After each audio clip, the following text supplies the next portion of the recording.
Thank you very much, Avi. Our last speaker is Dr. Chris Goldring from University of Liverpool. Dr. Chris holds a BSc in biochemistry from Liverpool University. He has a PhD in biochemistry from Guy's Hospital in London, a PG certificate in learning and teaching, University of Liverpool. He leads the molecular and cellular toxicology groups within the MRC Centre for Drug Safety Science, a UK center studying mechanism of adverse reaction to drugs, and which is the coordinator of the mechanism-based improved prediction of drug-induced liver injury, which is an IMI program, acronym MIP-DILI. Chris is also a program director of the pharmacology BSc degree program at Liverpool, and he leads a master teaching program on safety pharmacology and stem cell in the IMI Safe Science training program, which is another IMI program. Thank you very much, Chris. Thank you very much. And I didn't think I'd be able to beat your introduction, but I've managed to achieve that. Thank you. Right, so I'll get straight on with with what we're trying to do in the MIP-DILI program. I'm speaking on behalf of the coordinator, Kevin Park, who's also the director of the MRC Centre for Drug Safety Science in Liverpool. And Kevin has, for around 30 years, many of you in the room will know him, he's for around 30 years studied, tried to understand the mechanisms of adverse drug reactions, which are a really significant problem for patients, for industry, for regulators, for clinicians. So it's a massive problem for society, and we need to try and improve that problem.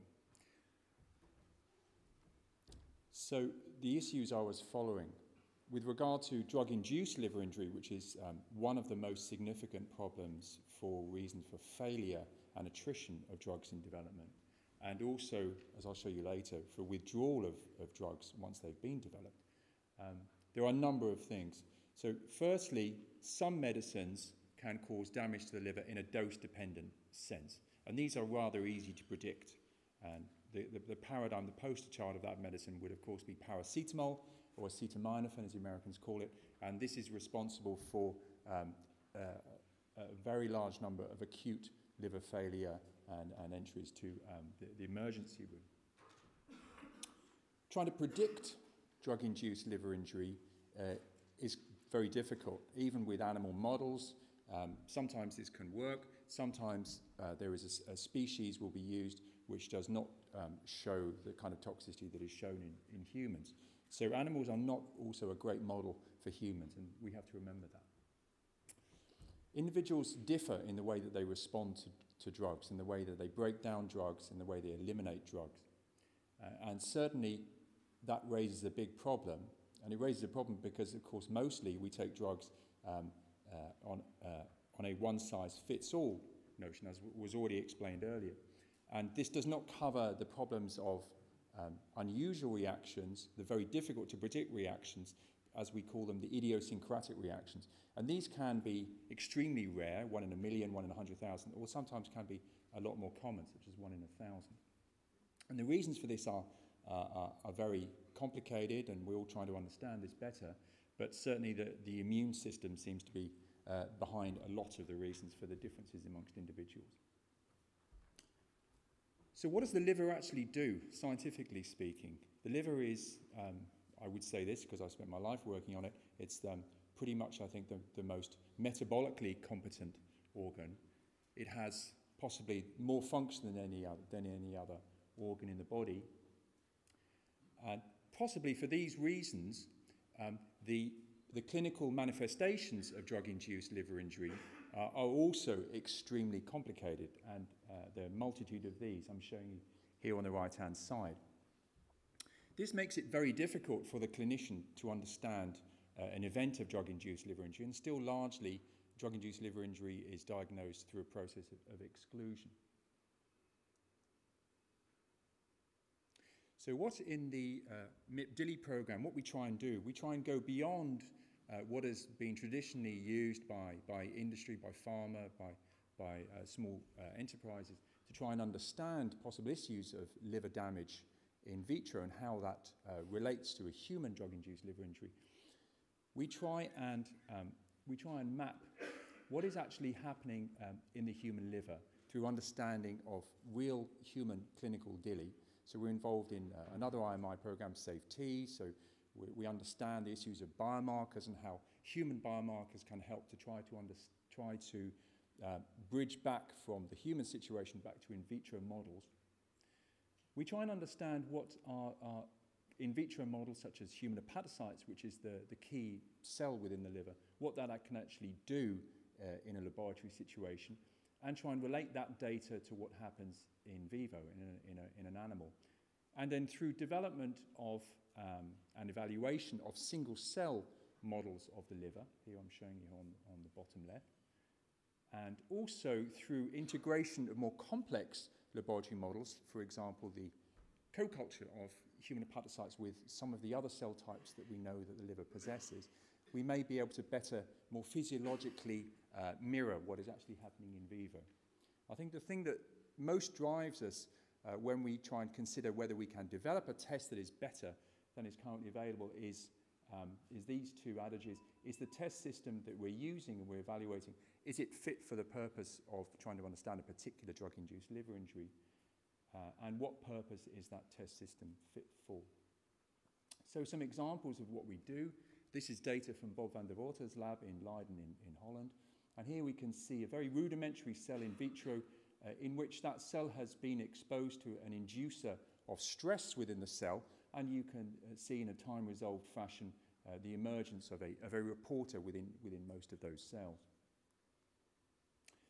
We also evaluate and try and understand what physiologically the cells look like in vitro, and I think this is really important and very much is what our industry partners are now getting understanding why this is so important. This is where we've evaluated through proteomic assessment. This is a snapshot of several thousand proteins that we can look at using mass spectrometry, and we try and understand what the cells actually express to try and understand what those cells are actually closest to looking like a real human hepatocyte. We can also develop sort of 3D cultures as well of cells, and these are examples from Magnus Ingman Sundberg's lab in the Karolinska in Sweden of the growth of a spheroid culture of human hepatocytes, and then looking at some markers of what the liver should do within those spheroids, such as albumin and some P450s, etc. And then we can also look at some markers of liver injury. So here's two examples of drugs which are known to cause phospholipidosis and steatosis, which are two key reasons for failure of drugs, propranolol and amiodarone. We can see signals within those spheroids. Then we can also try and understand, as we attempt to build stem cells into hepatocytes that are more closely matched to a human hepatocyte model, we can try and understand what those cells lose within culture. Because, of course, when one does a traditional 2D culture of a cell, very quickly those cells, like most epithelial cells, they will de-differentiate, they will lose much of their inherent function. And you can see that through a large proteomic assessment that we've carried out in Liverpool, lost it now. A large proteomic experiment we've done in Liverpool where we see huge numbers of changes in many of the proteins within the cells. So that can give us a bit of a guide as to how to redirect stem cells towards hepatocytes. And then working with partners, this is with Selectis in Sweden. Here we can see levels of P450, which is the key metabolic enzyme necessary for the first functionalization of drugs when they reach the liver. As I said, this is a major issue for all industry. It's a major issue, and the big problem about drug-induced liver injury is that the problem of DILI tends to increase from non-clinical to post-marketing. So here, if we have a look at that pie chart, post-marketing, the hepatotoxicity accounts for as many as 42% of withdrawal of drugs. And in fact, more than 50 drugs have been withdrawn from the market after approval. And of course, this is a massive issue whereby those drugs have had large amounts of money spent on them and have then failed afterwards, as well as potentially causing damage to patients. So as I said, this is a big issue for the patients, a big issue in clinic and industry. The really problematic adverse drug reaction is The really problematic ones are the idiosyncratic ones, the ones that are difficult to predict, and this is what we're trying to improve. But currently there are no cellular or animal models anywhere in the world that can predict idiosyncratic adverse drug reactions, and this is what we're trying to work towards. So one way we're trying to confront this is trying to understand how we can use the developing understanding of the genetic associations with adverse drug reactions. The poster child here of an ADR is being linked to is hypersensitivity and abacavir, the anti-HIV drug, which is now actually, people are now tested for a particular genetic difference, an HLA difference. But also, some of these examples I've put on here, for example, flucloxacillin, zimmelagotran, labatinib, they have been associated in larger or smaller amounts to different forms of drug-induced liver injury. So what we're also doing is to try to develop models of stem cells which have these particular HLAs to build multi-cell models to investigate how hepatocytes expressing these particular HLAs are then dealt with by cells of the immune system. Further work that we're doing in MIP-DILI is to take stem cells and to introduce the types of reporters that I showed you earlier from Bob van der Water's lab. And if I can just finally finish on this point, I think, and before and within MIP-DILI, we've spent a lot of time, a lot of effort trying to understand where hepatocytes made from stem cells are. We've gone through a great deal of despondency. This Gartner curve is a classic in the technology field, and it tells us something about things like the Google algorithm, 3D printers, etc. And it tells us, it gives us an idea of what to aim for and where some new technologies are. And I think, and speaking only about hepatocytes made from stem cells, I think we've kind of gone through the peak of inflated expectations in this field. I think we've possibly gone past as well the trough of disillusionment, and I think we are starting to appreciate that some of the hepatocyte differentiations are able to make hepatocytes which have some of the features of hepatocytes in humans. And I think this will then tell us how these cells can then properly be used in drug-induced liver injury. Thank you for your time.